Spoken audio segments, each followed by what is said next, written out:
തിരുവനന്തപുരത്തുകാർ പോയിരിക്കേണ്ട ഒരു മസ്റ്റായിട്ടൊരു സ്ഥലമാണ് ഇത് പൂവാർ ബോട്ട് ക്ലബ്ബ്. ഇവിടെ നിന്നൊരു 1 മണിക്കൂർ യാത്ര ഈ ബോട്ടിൽ നമ്മൾ സഞ്ചരിക്കാൻ നമുക്കൊരു പ്രത്യേക വൈബുള്ളൊരു സ്ഥലമാണിത്. ഒരു കാടുകൾക്കിടയിലൂടെ ഈ ബോട്ടിങ്ങനെ സഞ്ചരിച്ച് നേരെ മെയിൻ കായലിലെത്തി നേരെ കടപ്പുറത്തോട്ട് ചെന്ന് കടപ്പുറത്തുനിന്ന് ഉല്ലാസിച്ച് നമുക്ക് തിരിച്ചു വരാൻ പറ്റിയ ഒരു അടിപൊളി സ്ഥലം. എല്ലാവരും മസ്റ്റായി ട്രൈ ചെയ്യേണ്ട ഒരു സ്ഥലമാണ്. ഈ കണ്ടൽക്കാട്ടിൽ പൊയ്ക്കൊണ്ടിരിക്കുമ്പോൾ തന്നെ നമുക്ക് ഏകദേശം കുറച്ച് ഭാഗത്ത് ഒരു ബോട്ട് അവിടെ നിന്ന് ഇങ്ങോട്ട് വരുമ്പോൾ നമുക്ക് അങ്ങോട്ട് പോകാൻ പറ്റത്തില്ല. അത്ര ഒരു ഇടുങ്ങിയ സ്ഥലത്താണ് നമ്മുടെ ഈ ബോട്ട് പോയിക്കൊണ്ടിരിക്കുന്നത്. ബോട്ടുകൾ കുറേ ദൂരം പോകുമ്പോൾ നമുക്ക് കാണാൻ പറ്റും ഒരു കരിക്കും വെള്ളമൊക്കെ വെച്ചുകൊണ്ടിരിക്കുന്ന സ്ഥലം. ഈ വെള്ളത്തിനകത്ത് തന്നെ നമുക്ക് കരിക്ക മേടിച്ച് കുടിച്ച് അവിടെ നിന്ന് ഉല്ലാസയാത്ര നടത്താൻ പറ്റിയൊരു അടിപൊളി സ്ഥലമാണ്. കംഫർട്ടബിൾ ആയിട്ടുള്ള റേറ്റാണുള്ളത്. ഒരു കൊച്ചു ഫാമിലിക്കൊക്കെ ഒരു ദിവസം ഉല്ലസിക്കാൻ പറ്റിയ അടിപൊളി സ്ഥലം. എല്ലാവരും പോയി ട്രൈ ചെയ്യുക. സൂപ്പർ സ്ഥലമാണ്.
എല്ലാം ചുറ്റി കറങ്ങി നേരെ വന്ന് ഇറങ്ങുന്നത് കായലിലോട്ടാണ്.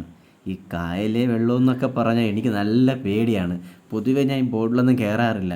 പിന്നെ എന്തോ ലൈഫ് ജാക്കറ്റൊക്കെ ഇട്ടിരിക്കുന്ന ഒരു ധൈര്യം അങ്ങനെ കയറി. പക്ഷേ കായലോട്ട് ഇറങ്ങിയപ്പോൾ ഉള്ള ഒരു പേടി അതെനിക്ക് പറഞ്ഞറിയിക്കാൻ വയ്യ. ഇങ്ങനെ നോക്കുമ്പോൾ 4 സൈഡും വെള്ളം. ആകെപ്പോൾ പേടിച്ച് വിറച്ചിരിക്കുന്ന സമയമാണ്. അതാണ് ഞാനല്ല ഈ വീഡിയോസൊക്കെ എടുത്തത്.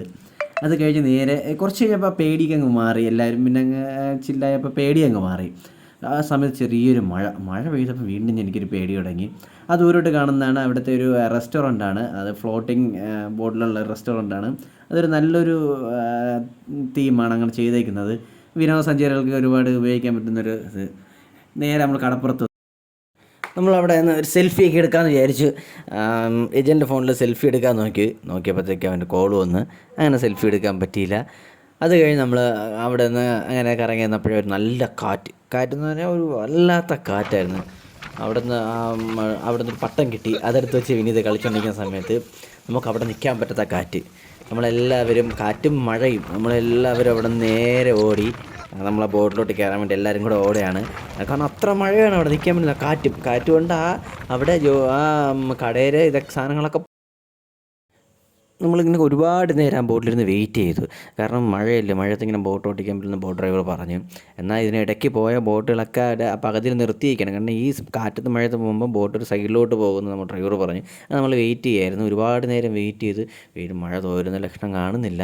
എന്നാലും മഴ ഒന്ന് ചെറുതായിട്ട് തോർന്ന സമയത്ത് നമ്മൾ ബോട്ട് എടുക്കാൻ തീരുമാനിച്ചു. അത് ദൂരോട്ടൊരു ബോട്ട് പോകുന്നുണ്ട്. പതുക്കെ ആ ബോട്ട് എനിക്ക് സത്യം പറഞ്ഞാൽ അത് കാണുമ്പോൾ പേടിയായി. കാരണം ഇത്രയും മഴയും എനിക്ക് ഈ വെള്ളം എന്നൊക്കെ പറഞ്ഞാൽ ഓൾറെഡി പേടിയാണ്, നേരത്തെ പറഞ്ഞിട്ടുണ്ടായിരുന്നു. എന്നാലും പേടിച്ച് വിറച്ചവിടെ നിൽക്കുകയായിരുന്നു. അങ്ങനെ ഞങ്ങളെ ബോട്ട് അനങ്ങി തുടങ്ങി. ഞങ്ങൾ ആ മഴ തുറന്നപ്പോൾ നമ്മൾ ബോട്ട് എടുത്ത് അങ്ങനെ മുന്നോട്ട് പോയി കഴിഞ്ഞപ്പോൾ അവിടെ ഒരു കുരിശടി ഉണ്ടായിരുന്നു. അവിടെ നിന്ന് തൊഴുതു പ്രാർത്ഥിച്ചു.